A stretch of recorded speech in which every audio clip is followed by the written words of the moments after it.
পদযাত্রা নিয়ে চাঁপাইনবাবগঞ্জ থেকে রাজশাহীর পথে এনসিপির পদযাত্রা। বললেন, গণতন্ত্রের বিপক্ষ শক্তি নির্বাচন বিলম্বিত করতে চায়। যেই আকাঙ্ক্ষার জন্য, যেই নতুন বাংলাদেশের জন্য জীবন দিয়েছিল, আমরা যাতে সেই নতুন বাংলাদেশ বিনির্মাণ করতে পারি। বিশেষ মহল বিএনপিকে সংস্কার বিরোধী হিসেবে অপপ্রচার চালাচ্ছে। সংবাদ সম্মেলনে মির্জা ফখরুল বললেন, নির্বাচিত সরকার ও সংসদ দুর্বল করার প্রস্তাব মানা হবে না। একটা মহল, একটা চক্র অত্যন্ত পরিকল্পিতভাবে বিএনপিকে সংস্কার বিরোধী বলে প্রচার করবার একটা অপচেষ্টা চালাচ্ছে। নতুন নতুন প্রস্তাব উত্থাপন ও তা নিয়ে অনেক সময় অচলাবস্থা সৃষ্টির কারণে কার্যক্রম বিলম্বিত হচ্ছে। পবিত্র আশুরায় নানা আনুষ্ঠানিকতা। কারবালার করুণ ইতিহাস স্মরণে শিয়া সম্প্রদায়ের তাজিয়া মিছিল।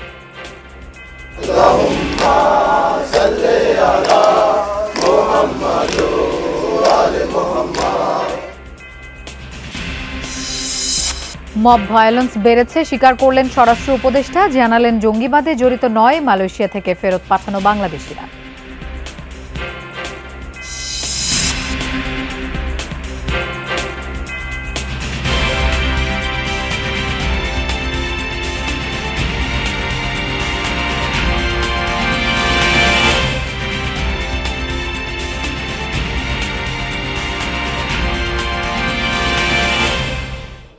শুভেচ্ছা, আমন্ত্রণ যমুনা নিউজে। আপনাদের সঙ্গে থাকছি আমি মৌসুমী আহমেদ লোপা। এতক্ষণ শিরোনাম দেখছিলেন। নতুন বন্দোবস্তের মাধ্যমে জুলাই অভ্যুত্থানের শহীদের আত্মত্যাগের মর্যাদা নিশ্চিত করা হবে বলে জানিয়েছেন এনসিপির আহ্বায়ক নাহিদ ইসলাম। দুপুরে চাঁপাইনবাবগঞ্জের কলেজ চত্বর এলাকায় আয়োজিত পথসভায় তিনি সীমান্ত হত্যার কড়া সমালোচনা করেন। সীমান্ত অভিমুখে লং মার্চের হুঁশিয়ারি দেন তিনি।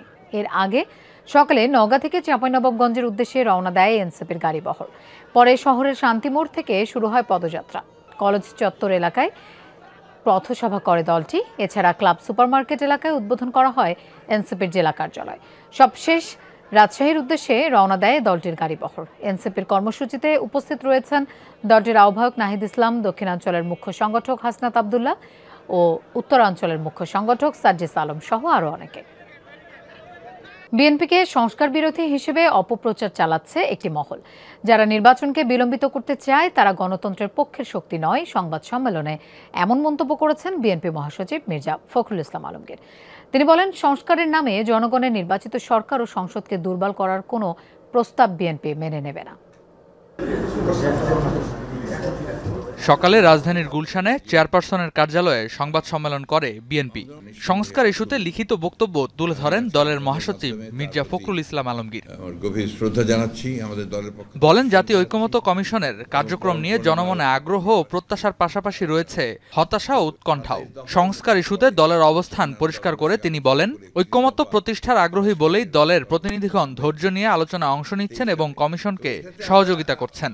একটা মহল, একটা চক্র অত্যন্ত পরিকল্পিতভাবে বিএনপিকে সংস্কার বিরোধী বলে প্রচার করবার একটা অপচেষ্টা চালাচ্ছে। নতুন নতুন প্রস্তাব উত্থাপন ও তা নিয়ে অনেক সময় অচলাবস্থা সৃষ্টির কারণে কার্যক্রম বিলম্বিত হচ্ছে।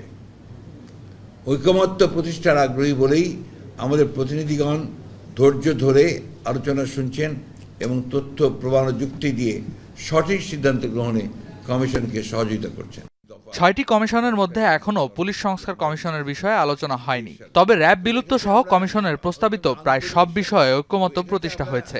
মির্জা ফখরুলের মন্তব্য, দীর্ঘ আলোচনার পর সংস্কার কমিশনগুলো যেসব প্রস্তাব পেশ করেছে তা নিয়ে অচল অবস্থা সৃষ্টির কারণে কার্যক্রম বিলম্বিত হচ্ছে। ভুল করে মানুষকে ব্যাখ্যা করে দিয়ে বিএনপি সম্পর্কে একটা ভুল ব্যাখ্যা দেওয়া, তার সম্পর্কে আপনার বিরূপ মনোভাব সৃষ্টি করার চেষ্টা, এটাতে লাভ হবে না।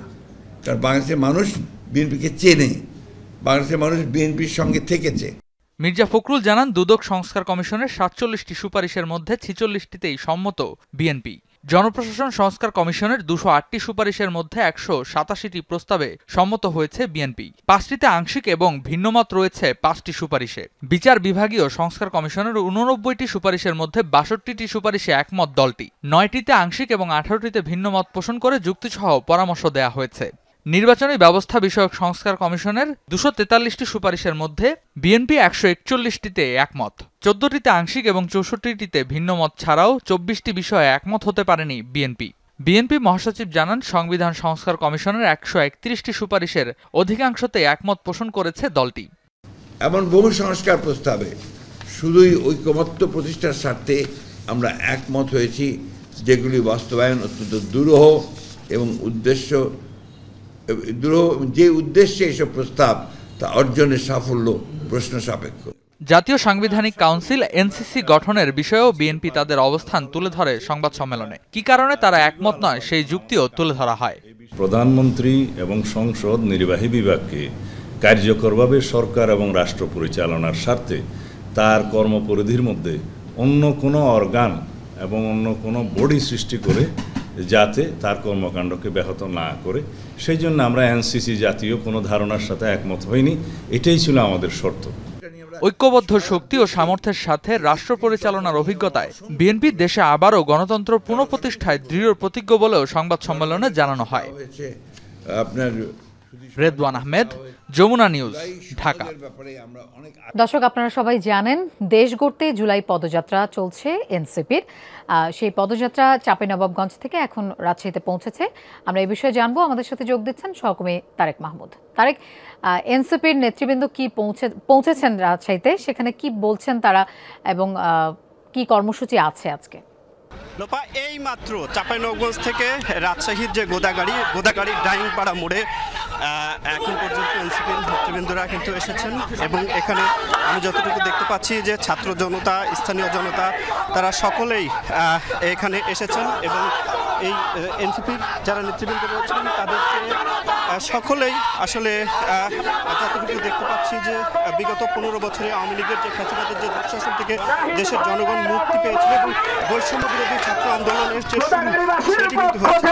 দেশব্যাপী যে পরবর্তী এক আন্দোলন হয় এবং এই আন্দোলনের পরে এই যে বৈষম্য বিরোধী ছাত্রদের মাধ্যমে একটি রাজনৈতিক দলের যে সূচনা, জাতীয় নাগরিক পার্টি এনসিপির নেতৃবৃন্দরা তারা কিন্তু এখন পর্যন্ত সারা দেশব্যাপী যে জুলাই আন্দোলনের যে ঘোষণাপত্র, যে জুলাই আন্দোলনের যে ডাক, সেটি দিয়ে কিন্তু গোটা দেশব্যাপী তারা পথসভা করছেন। এই একটু আগে তারা এসেছেন এবং এখন আমি যতটুকু দেখতে পাচ্ছি যে এই যে নেতৃবৃন্দ তারা এখানে এখন বক্তব্য রাখবেন এবং সেই সাথে সাথে যতটুকু আমি দেখতে পাচ্ছি যে এখন পর্যন্ত এনসিপি নেতৃবৃন্দরা তারা যেমনটি বলছেন যে একমাত্র তাদের উদ্দেশ্য বৈষম্যহীন বাংলাদেশ এবং গণঅভ্যুত্থানের পর এনসিপির যারা নেতৃবৃন্দ তৈরি করতে চান নতুন বাংলাদেশ এবং সেই সাথে এক হয়ে কাজ করার আহ্বান এবং জনগণের দোরগোড়ায় দেশব্যাপী জুলাই আন্দোলনের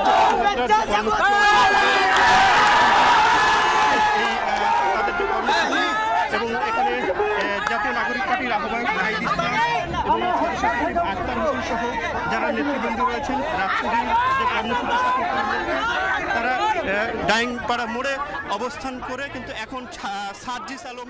তারেক, আপনাকে ধন্যবাদ আমাদের সাথে যোগ দেবার জন্য। শোকাবহ পরিবেশে হাই হোসেন ধ্বনিতে মুখরিত শিয়া সম্প্রদায়ের তাজিয়া মিছিল। সকালে হোসেনি দালান থেকে বের হয় এই শোকযাত্রা। মিছিল ঘিরে ছিল কয়েক স্তরের নিরাপত্তা।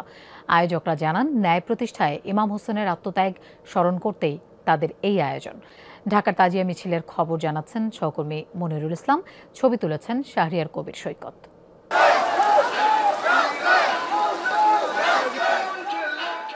নীল সিয়া আসমানে লালে লাল দুনিয়া, আম্মা লাল তেরি খুন কিয়া খুনিয়া। কাদে কোন ক্রন্দসি কারবালা ফোরাতে, সে কাদনে আসুয়ানে সীমারেরও ছোড়াতে। জাগো ওঠো মুসলিম, হাকো হাইদরি হাক, শহীদের দিনে সব লালে লাল হয়ে যায়।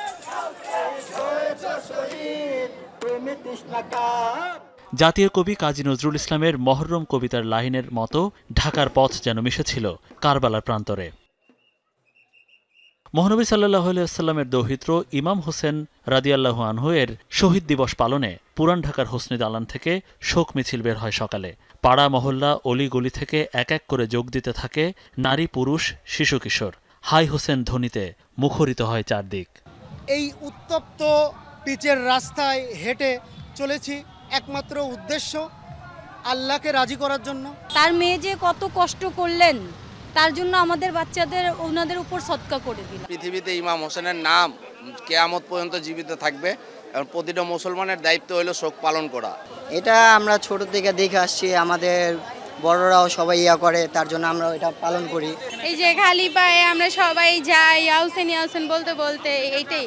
শোক মিছিলে ইমাম হোসেনের বাহন প্রতীকী ঘোড়া আর কবরের আদলে তাজিয়া মোবারক বহন করা হয়। ছুরি বা ধারালো কিছু বহন নিষেধ থাকলেও এবার সেটার ব্যবহার দেখা গেছে। কেউ কেউ ঝরিয়েছেন গায়ের রক্ত। যে অত্যাচার হয়েছে সেটা আমরা যথেষ্ট ঘৃণা করি, তাদের প্রতি লানত জানাই যারা এই কাজ করছে। কারবালার মরুতে ফোরাত নদীর তীরে শহীদ করে দেওয়া হয়, এটারই একটা প্রতিচ্ছবি। এই মেসেজটা আমরা ঘোড়াটাকে এভাবে সাজিয়ে আজকের মানুষকে জানাচ্ছি। মহরম চাঁদের 1 তারিখ হয়, সেই দিন থেকেই আমরা মানি, সেই দিন থেকেই আমরা মাছ খাওয়া বন্ধ করে দেই। মানে তাদের প্রতি শ্রদ্ধা ভক্তির জন্যই মাছ খাওয়া বন্ধ করি, সিন্নি করি তাদের নামে।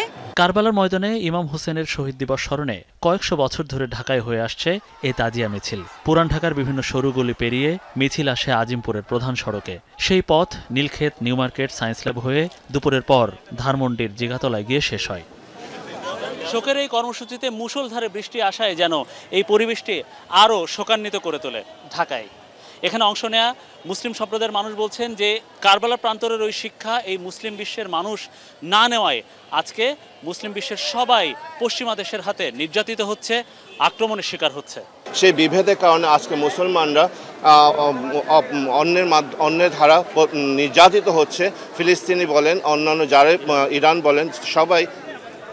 শোক মিছিলে ছিল কয়েক স্তরের নিরাপত্তা ব্যবস্থা। শান্তিপূর্ণভাবে শেষ হয় 10ই মুহররমের এই আয়োজন। শোকাবহ এই তাজিয়া মিছিল দেখতে রাজধানীর বাইরে থেকেও সমবেত হন অনেকে। মনিরুল ইসলাম, যমুনা নিউজ, ঢাকা।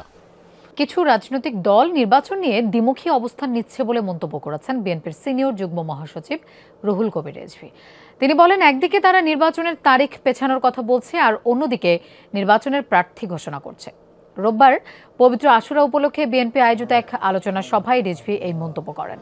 তিনি বলেন, বর্তমান সরকার যেন কোনো বিশেষ ব্যক্তি বা গোষ্ঠীকে সুবিধা দেওয়ার জন্য নির্বাচন পেছাতে না পারে, এটাই দেশের জনগণের প্রত্যাশা। গণতন্ত্রের জন্য যারা আন্দোলন করেছে, কারবালার ইতিহাস তাদের জন্য শিক্ষণীয় হয়ে থাকবে বলেও মন্তব্য করেন তিনি। নির্বাচন কমিশনের সক্ষমতা যাচাইয়ে জাতীয় নির্বাচনের আগে অবশ্যই স্থানীয় সরকার নির্বাচন দিতে হবে বলে মন্তব্য করেছেন জামায়াতে ইসলামের নায়েবে আমির অধ্যাপক মুজিবুর রহমান। সকালে পুরানা পল্টনে ঢাকা মহানগর দক্ষিণ জামায়াতের কেন্দ্রীয় কার্যালয়ে পবিত্র আশুরা উপলক্ষে আয়োজিত আলোচনা সভায় এই কথা বলেন তিনি। বলেন, জনগণের দাবি জুলাই গণহত্যায় জড়িতদের বিচার, প্রয়োজনীয় সংস্কার শেষে লেভেল প্লেয়িং ফিল্ড তৈরির মধ্য দিয়ে নির্বাচন, যা হতে হবে পিআর পদ্ধতিতে। অধ্যাপক মুজিবুর রহমান দাবি করেন, যে উদ্দেশ্যে পাকিস্তানের সাথে যুদ্ধ করে বাংলাদেশের জন্ম হয়েছিল তা সফল হয়নি। এখনও মানুষের ভোট ও ভাতের অধিকার নিশ্চিত হয়নি। তিনি বলেন, পতিত সরকারের দোসরদের বিচার নিশ্চিত ছাড়া গণতন্ত্র সম্ভব নয়। প্রয়োজনীয় সংস্কার ছাড়া নির্বাচন সুষ্ঠু হবে না বলেও মন্তব্য করেন অধ্যাপক মুজিবুর রহমান। মালয়েশিয়ায় জঙ্গি সন্দেহে গ্রেফতার বাংলাদেশিরা কেউ জঙ্গি নয় বলে দাবি করেছেন স্বরাষ্ট্র উপদেষ্টা অবসরপ্রাপ্ত লেফটেন্যান্ট জেনারেল জাহাঙ্গীর আলম চৌধুরী। দেশে ফেরত 3 জনকে অ্যান্টি টেরোরিজম ইউনিটের কাছে হস্তান্তর করলেও উপদেষ্টা বলছেন তাদের ভিসার মেয়াদ শেষ হওয়ায় ফেরত পাঠানো হয়। এদিকে সাম্প্রতিক সময়ে মবের ঘটনা বেড়েছে বলেও স্বীকার করেন উপদেষ্টা। জঙ্গি সংগঠন আইএসের সঙ্গে সংশ্লিষ্টতার অভিযোগে 36 বাংলাদেশিকে আটক করেছে মালয়েশিয়ান পুলিশ। এদের মধ্যে 3 জনকে ইতিমধ্যে দেশে ফেরত পাঠানো হয়েছে। সকালে হযরত শাহজালাল আন্তর্জাতিক বিমানবন্দরে রপ্তানি কার্গো ভিলেজ ও বিএডিসি হিমাগার পরিদর্শনে যান স্বরাষ্ট্র উপদেষ্টা। এ সময় দাবি করেন, মালয়েশিয়ায় গ্রেফতারকৃতদের কেউই জঙ্গি নয়। ভিসার মেয়াদ শেষ হওয়ায় 3 জনকে দেশে পাঠানো হয়েছে। বর্তমানে তারা জেল হাজতে আছেন। ওখান থেকে 3 জন যারা আসছে তাদের মেইনলি ছিল যে তাদের যে কি বলে ওই ভিসার যে মেয়াদ উত্তীর্ণ হয়ে গিয়েছে। এই 3 জনের ভিসার মেয়াদ উত্তীর্ণ হয়ে গেছে। বাংলাদেশে জঙ্গিবাদের কোনো অবস্থান নাই, এখানে কোনো ধরনের জঙ্গিবাদ নাই। আপনাদের সহযোগিতায় কিন্তু এখানে জঙ্গিবাদ নির্মূল করে দেওয়া হয়েছে। বিমানবন্দর থেকে স্বরাষ্ট্র উপদেষ্টা উত্তরায় শিল্পাঞ্চল পুলিশের হেডকোয়ার্টার পরিদর্শন করেন। সেখানে পুলিশ সদস্যদের সঙ্গে কথা বলেন তিনি। কতজন সেই পর্যন্ত? মাত্র 500। দুপুরে উত্তরা পূর্ব থানা পরিদর্শনে যান স্বরাষ্ট্র উপদেষ্টা। সাম্প্রতিক সময়ে দেশে মবের ঘটনা বেড়েছে বলে স্বীকার করেন তিনি। মব কিছুটা কমে আসছিল, বাট পরে আবার এই 2-3 দিনের আগে যে কুমিল্লা একটা ঘটনা ঘটছে, চিটাগাং একটা ঘটনা ঘটছে, লালমনিরহাটে একটা ঘটনা ঘটছে, ফরিদপুরে একটা ঘটনা ঘটছে। বাট এগুলি যেন ভবিষ্যতে আর না ঘটে এই জন্য কিন্তু আমরা প্রপার অ্যাকশন নিচ্ছি। এক প্রশ্নের জবাবে উপদেষ্টা জানান, নির্বাচন শুধু আইন শৃঙ্খলা বাহিনীর উপর নির্ভর করে না, তবে তারা প্রস্তুতি নিচ্ছেন। ইলেকশনটার জন্য সবচেয়ে বেশি প্রস্তুতি দরকার যারা ইলেকশনে পার্টিসিপেট করবে তাদের। আমাদের প্রস্তুতি ঠিক আছে, সবার প্রস্তুতি যদি হয়, 4টার প্রস্তুতি একসাথে হলে কোনো অসুবিধা, আমাদের প্রস্তুতি কোনো ঘাটতি নেই। লালমনিরহাটে থানায় হামলার ঘটনায় 7 জনকে গ্রেফতার করা হয়েছে বলেও জানান তিনি। সকালেও স্পিডে বলছি যে তাদের ধরার জন্য। রাব্বি সিদ্দিকী, যমুনা নিউজ, ঢাকা। রাজনৈতিক দলগুলো যাই বলুক, যত কিছুই করুক, ভোটের মাঠে মানুষের কাছে বিএনপির জনপ্রিয়তা এখনো সবচেয়ে বেশি। তাই মব কালচারের মাধ্যমে সেই জনপ্রিয়তা নষ্ট না করার আহ্বান জানিয়েছেন নাগরিক ঐক্যের আহ্বায়ক মাহমুদুর রহমান মান্না। দুপুরে প্রেস ক্লাবে 2018 সালে বিএনপি নেতা ফারুকের উপর হামলায় জড়িতদের আটকের দাবিতে করা আলোচনা সভায় তিনি এই আহ্বান জানান। আওয়ামী লীগ আমলে সবচেয়ে বেশি নির্যাতিত ছিল বিএনপি, কিন্তু প্রতিশোধ স্পৃহা না রেখে জনগণের কল্যাণে কাজ করার কথা বলেন তিনি। তিনি আরও বলেন, এখন সুযোগ দেশ গড়ার, ভাঙার নয়। রাজধানীর খিলক্ষেতে কাভার্ড ভ্যানের চাপায় ঢাকা উত্তর সিটি কর্পোরেশনের 2 পরিচ্ছন্নতা কর্মী নিহত হয়েছেন। নিহতরা হলেন আশরাফ আলী ও মোসাম্মদ নিহার। এ ঘটনায় কাভার্ড ভ্যানের চালক আবুল কাশিমকে আটক করেছে পুলিশ। সময় তখন রবিবার ভোর 5টার মতো। প্রতিদিনের মতোই খিলক্ষেতের বনরূপা সংলগ্ন এলাকার পাশের সড়কে ঝাড়ু দিচ্ছিলেন ঢাকা উত্তর সিটি কর্পোরেশনের 2 পরিচ্ছন্নতা কর্মী আশরাফ আলী ও নিহার। উল্টো দিক থেকে হঠাৎই দ্রুত গতিতে আসা কাভার্ড ভ্যান চাপা দেয় তাদের।